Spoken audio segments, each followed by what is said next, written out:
Support for this episode comes from Modern Football Technology. Modern Football Technology provides real-time opponent tendencies and self-scout while eliminating manual data entry into Huddle, DV Sport, and Exos. If you're tired of tools that are time-consuming to learn and perform inconsistently at best, then we recommend Modern Football for a fresh perspective. Schedule a demo today at teammofo.com to see a battle-tested tool that's proven to perform and deliver value. Mention Coach and Coordinator Podcast or use the coupon code CC10 to receive 10% off your first year. And listen to our recent episode featuring Folsom High School defensive coordinator Jordan Ersick to learn more about how the 2023 California State Champion uses modern football to dominate their opponents.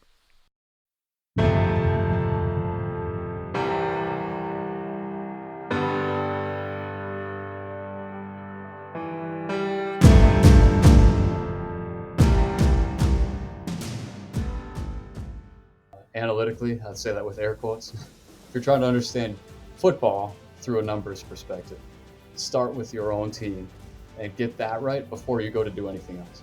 We continue on with our Accelerate Everything series, and in this week's episode, we have Brian Eayrs, who is the assistant to Pete Carroll and the head research analyst for the Seattle Seahawks. And Dub, I'm really looking forward to this one. We've seen your stuff, you've written it in your books and talked about the explosive play and really brought the study and the work of Mike Eayrs to the forefront. And a lot of people who follow you, I know that's where I learned it from. So it's going to be fun to hear from his son Brian as well. Yeah, this pod was packed with information. I took a ton of notes, and there's so much to really download here. You're going to have to go out and replay this a couple times. And I think there's some great practices that he gives that you need to implement and how you break yourself down and break down opponents. It's another great one here. We'll have some takeaways from this one from Dub at the end of the interview, so be sure to stay tuned for those. What you see on tape is a direct reflection of what you teach and how you teach. Video is important, but if you don't teach well, you're not going to like what you see on your video. First Down Playbook has been helping coaches teach better for 13 years. It allows you to present installs, playbooks, and practice cards in half the time with NFL quality. Coaching tools like video pairing, a player app, practice schedules, and wristband sheets have made First Down Playbook a program management system with everything in one place. If you're in a position of leadership with your football program, receive a free 1-week look at First Down Playbook. Call them at 512-814-6158 or visit them on their website or social media. Mention Coach and Coordinator Podcast or use the coupon code COACH24 to receive a $100 discount off the normal $700 First Down Playbook team membership price. Links and the phone number are in the show notes. Our guest today is Brian Eayrs. Brian is the assistant to the head coach Pete Carroll and head research analyst for the Seattle Seahawks. Brian has been with the Seahawks for 10 years. He's an expert at using data to find the unseen patterns that result in wins and losses in football. Brian, welcome to the show. Hey, how's it going? It's going well, man. I know you're fresh off some OTAs and some camps, and I appreciate you making time to fit us in. For those of you guys who are listening, Brian's been a dear friend of mine for a long time, and he's just a wealth of knowledge, and I'm excited to share some of the things that I've learned from him with you today. Brian, anytime I come across a guy that's been with a professional team for over a decade, that's an immediate street cred, man. So, yeah, we are lucky to have you on. My question, for you and for guys that aren't familiar with kind of your role is, what does a typical day in life of an NFL research analyst look like? Sure. So we have a full analytics team with the Seahawks, and there are two of us that work primarily with the coaching staff, and there are two of us that work primarily with the scouting staff. So we end up collaborating on a lot of projects, but really it's kind of a team effort. And I work most closely with Coach Carroll. And we have another research analyst, Peter Engler, who works mostly with the rest of the coaches, but he also helps me with some of Coach's projects. So it's a team effort, I guess, and we're trying to make everybody better at their jobs is the quickest way to describe it. I was fortunate enough to interview your dad in 2010 when I was doing research for writing Headset to Helmet. And your father, Mike Eayrs, was a pioneer in the NFL as one of the first known research departments. At the time, I think it was Minnesota Vikings first and Green Bay Packers for a long time. And he used research methodology to discover facts that win or loses games.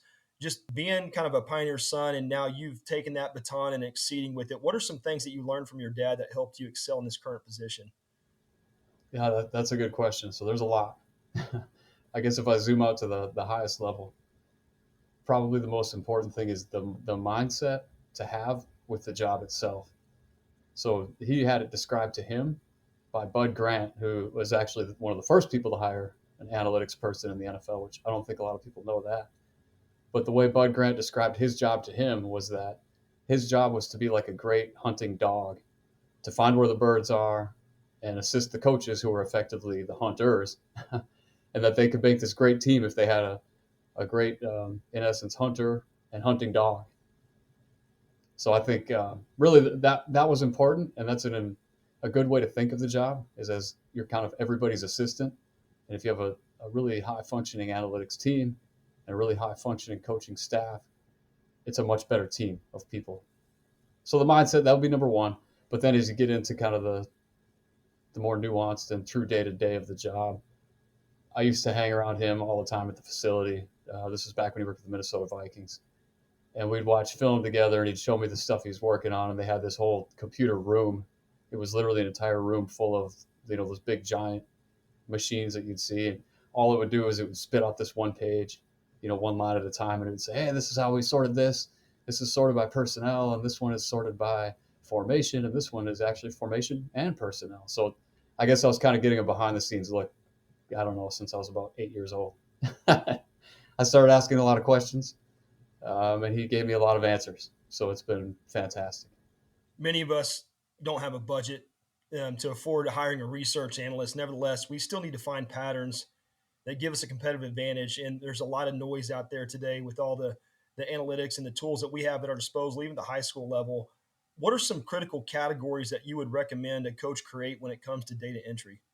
Yeah, this is a good one. So I've been asked this a lot by coaches at all levels of football. And the first thing they're after is EPA, which isn't bad, but that doesn't answer your questions for you.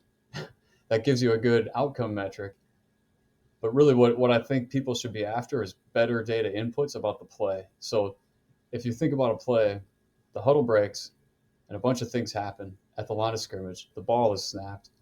Then you get all these end of the play things. You get like, who is the ball thrown to? How many yards did it produce? All that stuff happens after the play's already ended. So coaches tend to put all their stuff in about before the play starts. So where I think there's some money at is kind of where the play is actually happening and unfolding. So a couple of things I always tell people is to try to get things that help untangle the very, very start of the play from the very, very end of the play. So a great example, and PFF has kind of made this famous, is pressure on the QB on passing plays. So it's not necessarily a sack, and it's not necessarily even a QB hit. It can also be a QB hurry. And if you chart that at the play-by-play level, you can actually get a better window into what happened during the play. So you can have a pass completion where the quarterback was under pressure. That's useful to know. It's not just a completion if your quarterback was under pressure. So I would encourage people really to try to go after things that happen between the time the huddle breaks and the time the outcome of the play happens, if that all makes sense. And we're fortunate because we have NGS, which is literally unlimited player tracking information from the time they leave the locker room till the time they go back to the locker room. So we can tag any events and mark any events, but at a smaller level, obviously you don't have that. So I'd start to just tag things that happened or did not happen. Pressures, let's start with that one. That's a good one. I would be marking something about the quarterback's decision. Is it what you wanted? Is it not what you wanted? Anytime you can do decision-based or tactical technique-based, so I know a lot of coaches grade film that way, I would be inputting things that happen in that time window. I think that's one of the things that you helped me understand. And we were talking about tracking quarterback pressures or time he has to get the ball off. And you told me a story about, Drew Brees's, I think it was his passing efficiency versus pressure and no pressure. Can you share that with us? Yeah, that's a good one. That's a famous one that I picked up from the PFF team. And we used Drew Brees when we first got the data set because he was the gold standard of all things passing efficiency. And he was one of the hardest players in the NFL to defend. But there was a famous stat where when he had a clean pocket, he was obviously just tremendous. But when under pressure, just like nearly every single quarterback in the NFL ever, his efficiency went down. And you could take a player of that caliber, and if you could create consistent pressure, their efficiency went down way more to like a normal player. So you could take a Hall of Fame caliber player, and they turn into more of an average player under pressure. And obviously, average players go to sub-average. So it's an equalizer. And when we started looking at quarterbacks with and without pressure, it was pretty compelling. And I haven't seen or met a single defensive coach that didn't find that interesting. It's a great stat. But you also mentioned time to pass. That's a really easy one. If I was a high school coach, college coach, I would make sure I'm charting that. And this is very straightforward. This is when the ball is snapped, start the stopwatch. When the pass is thrown, end the stopwatch. And what you're going to find out is there's pass plays that are taking longer than you think. There's pass plays that are happening faster than you think. And there are some where you have no way of predicting what it's going to be. And I think that gives you a nice window into your coaching process is what did you expect to happen? And now you have some sort of thing that said what actually happened. So time to pass is great. I had a cool conversation with David Cutcliffe, Patrick Ward, who's on our analytics team with me. He and I were lucky enough to talk to him one day. And he started talking about time to pass immediately. It was one of the first things that came to his mind because this is the pass efficiency guru. So we were pretty thrilled that he would tell us about it. And we started asking him questions about, well, how are you charting that? Are you keeping a stopwatch at practice? And he goes, no, I know 3 seconds. I hit the quarterback in the back of the head at 3 seconds. I go, well, you don't need the tool. The tool is irrelevant. As long as you have a mechanism for keeping track of the time, good. Brian, I haven't done a good job in the past of self-scouting. And it's one of the things that I constantly am trying to improve upon during the season. I get caught up in scouting the next opponent, and time becomes a factor. What are some steps that you recommend we use when it comes to self-scout? Okay, so self-scout is key. First of all, let's just establish that fact. If you're going to spend all this time trying to understand things analytically, I'd say that with air quotes. If you're trying to understand football through a numbers perspective, start with your own team and get that right before you go to do anything else. So self-scout, get that right. So it's taken me a long time to figure this out, but I finally figured it out. You have to untangle your tendencies from your effectiveness. And I think of those as two different types of reports now. I used to try to do it all at once. I'd try to create this cool effectiveness report that says these are the plays we're good at, these are the plays and play types we're bad at. And it also will tell you how often we're running them and what formations we're running them and what personnel groups we're using and what motions and shifts. It was too much. So if you take away all of the tendency stuff for a second and just say, I'm just going to look at effectiveness, you can find that it's a lot easier to just do that. And then you can go to your tendency report, and that can be as deep as you want. And that can be as many columns and as many grouping orders. But if you can untangle those two things, you're off to a really good start. And I think it's a common mistake that probably everybody's making. You're trying to do too much. So take it back a little bit. And for the self-scout, just start with an effectiveness report that answers the simple question of what are we good at? What are we not so good at? And if you can answer that effectively, you've got the biggest key to the whole thing. And an easy way to do that is you keep a column that's number of plays. Okay, that's pretty straightforward. How many times do we call this play, offensively or defensively? The second one will be how many yards did it get? That's a pretty straightforward one. An average. You have some sort of efficiency metric, whatever that is. People use different layers of doing it. If you have EPA, that's awesome. If you just want to use some sort of play efficiency, based on down and distance, win the down, if you will, you could use that. So you know how effective it is at gaining progress towards a first down. And then you want some measure of big play capability. Pretty straightforward. Everybody's got their own numbers for that. And I'll leave all that to other people out there. But if you understand how big play it is, and then you have some sort of loss or big minus category, you can work with that. And that's really all you have to have. And the easiest quality assurance test is, are your efficient plays at the top of your report? Because just sort it by total number of plays.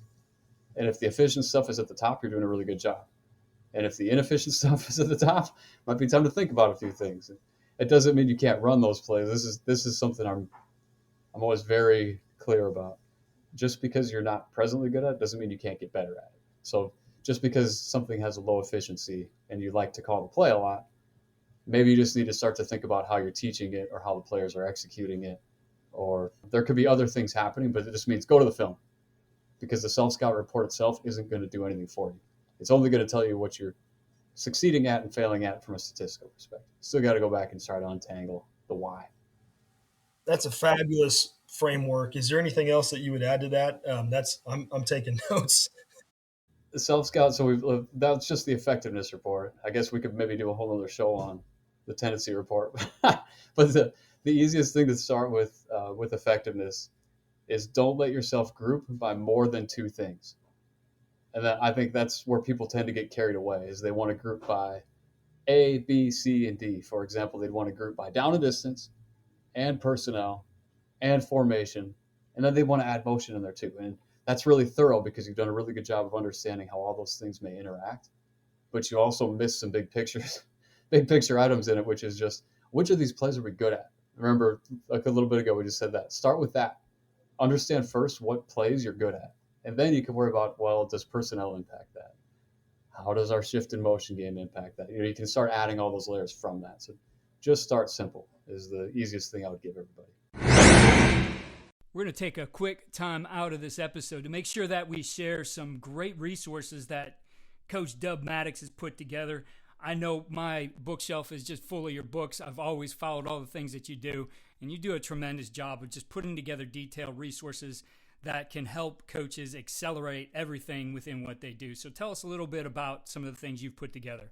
Yeah, R4 Keith is an operating system that accelerates coach and player decision-making under pressure. So we built frameworks that other experts in other domains have used and put them in a football process that allows you and your staff to get on the same page and accelerate your ability to learn how to watch film, learn how to game plan faster, learn how to play call faster.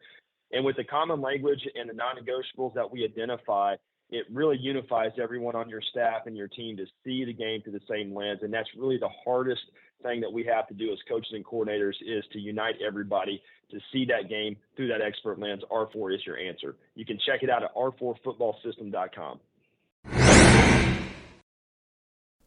As coaches, we know that some of the biggest hurdles to our team's success can come from off the field. Your team needs support to tackle the endless list of expenses, uniforms, training equipment, travel, and more. But raising that money can feel like a full-time job. Thankfully, there's Vertical Raise. Vertical Raise is the premier online fundraising platform using innovative technology to create the easiest and most efficient system available. Raise more money in less time with a local fundraising coach who works with your team every step of the way to customize the ideal fundraiser.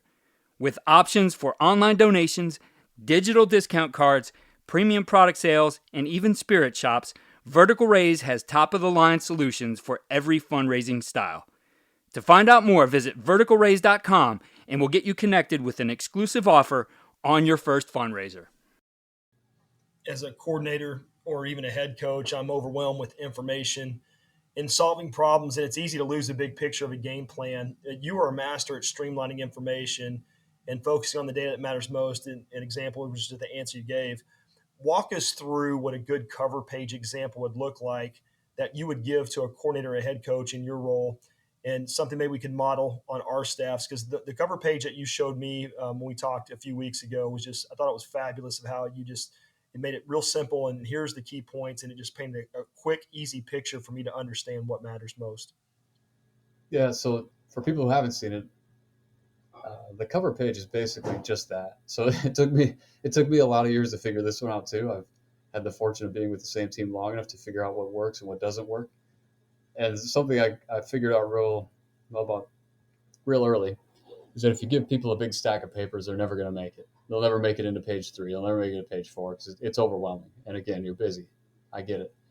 So what I started doing is I'd say, I'm not going to group by anything. I'm just going to give them the stats on page 1. Page 2 goes into 2 layers. Page 3 goes 3 layers. Page 4 goes probably about 4 layers in. And I found that the most people were paying the most attention to the very first page. So the cover page is the page that gives you the fewest grouping variables. So for a quick example would just be, this is our entire run game on the first page, and it's just runs by run type. And that goes back to a question you asked a little bit ago, is what are some things worth keeping track of? What are some columns worth knowing and having in your database? Play families, play families, play families. So you can always go up one layer. Everybody's got a power, a counter, and a trap. but ultimately they're all gap runs. So if you can group all three of those things at one higher level, it's much more useful for a head coach to have one page that describes the run game, one page that describes the pass game, something that probably describes the front stunts, blitzes aspect of the whole thing, and something that describes the coverage. So if you want to go really simple, you have a run cover sheet, pass cover sheet, defensive run cover sheet, defensive pass cover sheet. And it's just the simplest way you can group your calls into some sort of family.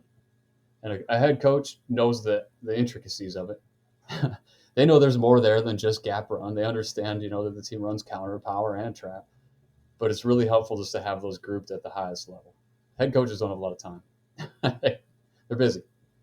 One of the most recent things I learned from you as well was how to translate breakdown data into a practice plan and then follow it up with a game comparison. And this was extremely helpful in checking our work as a staff to maximize our productivity. Can you give us an example of the best 3 columns in team analytics and how to use them appropriately? Yeah, I think to go back to the conversation earlier where people sometimes will contact me, they'll say, how do I calculate EPA? How do I calculate win probability? I'm trying to do this with all this huddle data. A lot of times I'll tell them, hold on. Are you comparing? Let's start with something much simpler before you try to solve football.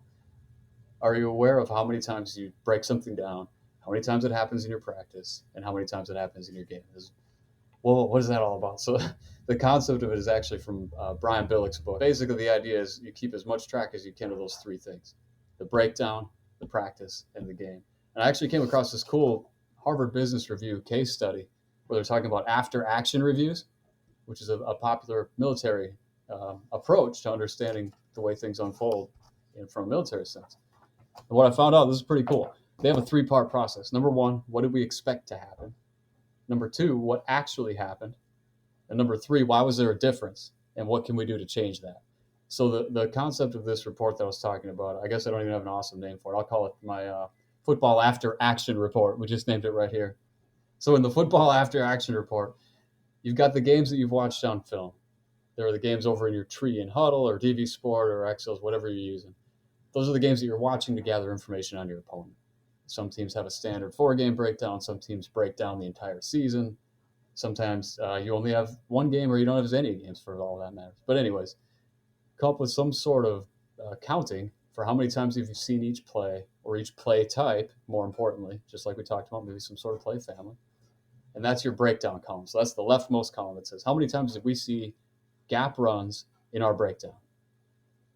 Then you get into the next column, which is how many times did we practice against it? So I'm talking strictly from a defensive perspective here for a moment. Your second column is how many times did we practice it in the week leading up to that game? That's kind of, in essence, your projection as to how many times you thought it would unfold in the game, because your practice is a reflection of what you think is going to happen in the game and what you think you need more work at. Then the final column to the right, now we're on the 3rd out of 3, is the game. This is how many times it unfold in the game. And the sample sizes are a little different because you have more in your breakdown, you have more in your practice, and probably less in your game. But it is really easy just to sort by each of those 3 things and to see, all right, did something that showed up a lot in our breakdown happen a lot in our practice, and did it also occur in the game? And if you do that every week, you're going to find pretty quickly that there's things that teams do to you that they're not doing to the other teams. And those keep showing up because coaches, they tend to watch film and do what's working against you. So I think that what that really gets you is it gets you 3 columns with a number, but that doesn't physically do anything. That's where there's the art and the science to coaching. So, okay, that'd be a little bit of the scientific component. You got your cool little 3-column chart that says breakdown, practice, and game. But the magic of it is really where I found in that after action report, which is, okay, why was that different? And that's where the staff has to sit down and say, why did we see more of this than we anticipated? Or did we not see it, but we still practiced it because we know that teams are doing this to us a lot. Therefore, we're going to practice it every week. And what can we change? That's probably the most important part. And that's where there's an actual, I think the big concept here is to having a practical application with anything you're keeping track of as far as data and analytics. And the practical application is, what can we change? And I'm recommending this to every coaching staff in the world, not even just football, every coaching staff of any sport. Obviously, the military uses it in their after-action reports. If you structure it that way, and you structure it that way every week, and you revisit it every Monday or Tuesday in an NFL week, or every Saturday or Sunday in a high school or college week, you'll start to see some patterns emerge. And I think good coaches know this intuitively. They know that things that happen more often than not. But when you get to week 6, 7, and 8, you can forget a lot of things that happen in maybe weeks 1 or 2. So having that master table of those 3 columns is really helpful.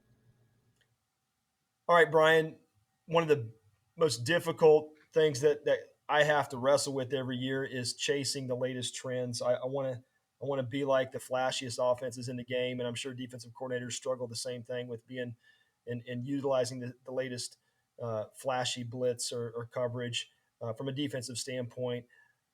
Talk to me about the cautionary tale of using 3-pointers, and because I think it's a great story you share with me just as a reminder to me as a coach and how to keep my eyes on the ball. When I think of following trends, I think go back to the NBA when the Golden State Warriors first started kind of really dominating the rest of the teams in the game. They were doing it with great 3-point shooting. They were extremely well coached. There was a roster that was very well built. The organization had everything you could dream of, and they were doing it very well. So they were functioning at a really high level. But it would have been easy to look at a stat sheet and just see them with this amazing 3-point field goal percentage or effective field goal percentage. Pick your shooting metric. I think the cautionary tale here is that if I'm a team and I'm an NBA coach, I wouldn't want to just start bombing threes. That's what the Golden State Warriors do because that's the players they had and that's the scheme that they had and the system that they're doing. It's important to know that they're very good at it. And I think it's something that could be cool to strive towards. If there's some critical variables in your sport, specifically in football, that you want to be better at, sure, you want to practice it and go after it. But the other part is that you have to understand why they're doing it and why they're so good at it, which I think gets back to kind of the art of coaching is understanding why teams are good at what they're good at, as much as just understanding that it's something that's happening and we want to go do it because they're doing it. A lot of coaches can fall into that trap. Trying to run somebody else's offense without somebody else's players or without their knowledge of the scheme itself. So I think that kind of gets back to one of the first things we talked about is one of the first questions you have to be able to answer from a football analytics standpoint is what are we good at? What is our team good at? So if it's something that matches with the trend, great. If I was an NBA team and I had very good 3-point shooters, first thing I would say is maybe we should start shooting more of those. That makes sense. We can already get it. We're able to get it done at a low level. Maybe we'll get it done at a little bit higher level. But that would be the cautionary tale. All right, Brian, your job is to discover new trends in the game and do research and create reports. What's one thing that you're currently studying now as it relates to trends? League-wide trends, I'd probably better keep a little bit in-house here, but there is a pretty good study that I just finished around college football. So I was interested in what's happening in the screen game, really around all of college football. And because there's so many plays and so many teams, it's really hard to start that study because it would take all summer. So I took a little bit of a statistical approach and I said, all right, who are the best 20% of teams that are running screens? You know, the true running back and Y screens. We're talking things where you're slowly releasing people out. You're trying to get linemen into the pole and get them into the alley, if you will. So your classic slow screens. Who are the 20% of the best teams in the NCAA doing it? Who are the worst 20% of teams doing it? Let's take all that stuff and compare a bunch of play features at the data level. Also compare things and just watch them visually, try to pick up some extra clues and just see what the differences are between the good teams and the bad teams in the screen game. So this was pretty cool because the big difference, it wasn't any specific feature. It wasn't any depth of target. It wasn't any kind of release of the running back. It wasn't the routes they were running. The play types were actually just about the same between the good teams and the bad teams. The difference, I'm convinced, was the execution of the play, which that's another term that David Cutcliffe threw around when I was at his clinic one night. He said, my favorite word in football is execution. So when I was watching these good teams and these bad teams, it was execution. For example, the first offensive lineman that was releasing out, they often executed that block better among the good teams than the bad teams. It was the success of the first block out there. The good teams, they usually got that done. And the bad teams, they usually missed that block. Okay, well, that's pretty clear. You're missing one right from the top. But the other big thing that jumped out, and this is probably why the statistical differences are so big among these teams, the QBs negotiated the play much better when it broke down on the good teams. So I think sometimes it was just great players because they could spin around and get out of there and throw the ball out of bounds. And instead of a 20-yard loss, it was a incomplete pass gain, 0. But I think their coaches may have given them better tools. So I think at the end of all this study, what I came to was it really wasn't, when I was trying to understand the difference between the best 20% of teams and the worst 20% of teams in the screen game, it really wasn't anything that was an answer you could solve on a chalkboard. It wasn't an answer you could solve in a spreadsheet, which was bad news for me. Sorry to all the stats people out there. It was really something that I think you would need a classroom and practice reps to figure out properly. And that's what I'm convinced the difference was between those two teams. If there's a team that I'd be after right now, so if there's, what's out there in football that's worth watching, I would recommend people go to the Calgary Stampeders. So you want to check out this defense. Brent Monson is the defensive coordinator. He is fantastic. And they're starting tonight. I think actually their season kicks off. So it's very easy for American football coaches to watch the CFL because you got your summer vacation going. Check out the Stampeders. These guys run, they hit, they play awesome defense. He's got a cool game plan. He was actually on the Lawrence First and Goal Clinic talking about some of the ways that he prepares for a game. It's fantastic. I think he's a fantastic coach. His process is airtight, and the players play that way on the field. It's very fun to watch. So check out the Stampeders. And then another team that I watch anytime I can, any place I can. At the end of the season, I end up watching all their games just because. North Dakota State. That's some good football. Tyler Rell, the offense. Make sure to check those guys out. They have a fantastic run game, fantastic play actions that come off of it. Well-developed boots. They got the dropbacks. You name it, they've got it. It's very well coached. You can see the players executing on the field. It's really, really good stuff to watch. So those would be the two places I'd send people. Calgary, North Dakota State. Kind of a northern influence there, huh? It's obviously that football is in your DNA because you're talking about great defense and power football, baby. Can I flip the script real quickly and ask you a question? What inspired my favorite book, which is Adapt or Die? It was really just my intrigue with the military and special forces and just how they operate. I mean, as a quarterback and as coach, we have to operate under extreme pressure, make rapid decisions where the stakes are high. So what better place to do research outside the domain of football to find patterns and processes in the military? So that's really was the impetus for it. So I appreciate you giving a shout out for the book and glad you approve of it.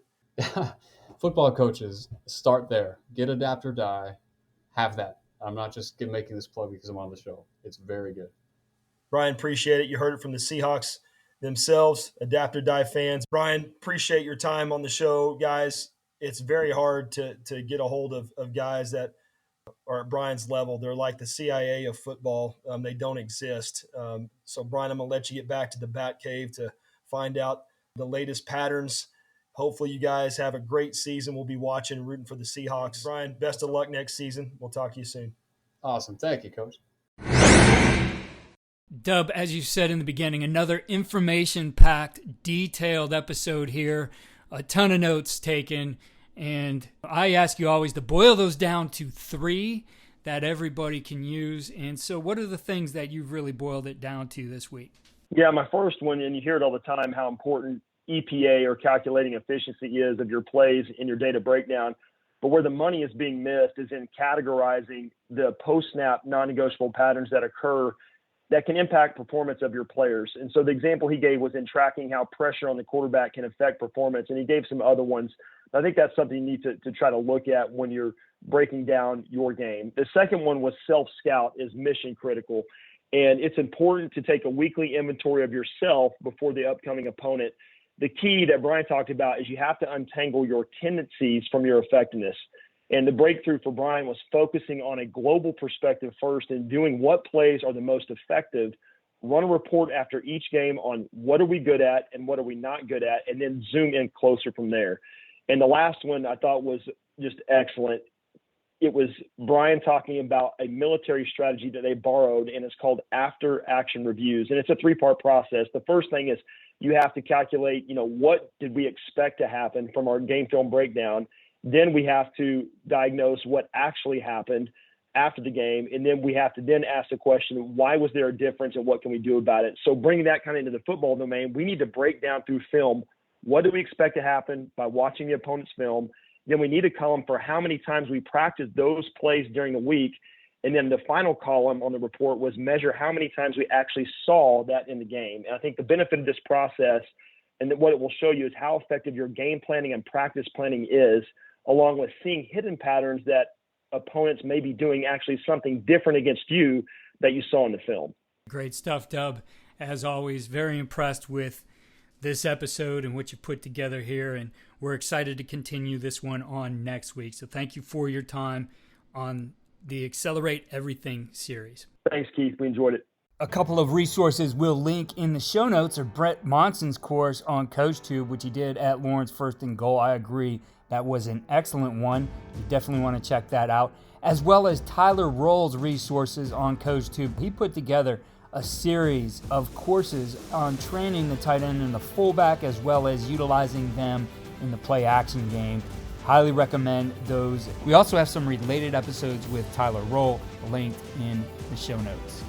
Follow all we're doing at coachingcoordinator.com. You can get our enhanced show notes there, which include resources and links to other things that you'll want to check out. And you can sign up for our weekly tip sheet, which shares the best ideas from the previous week. Follow me on Twitter at Coach K. Grabowski.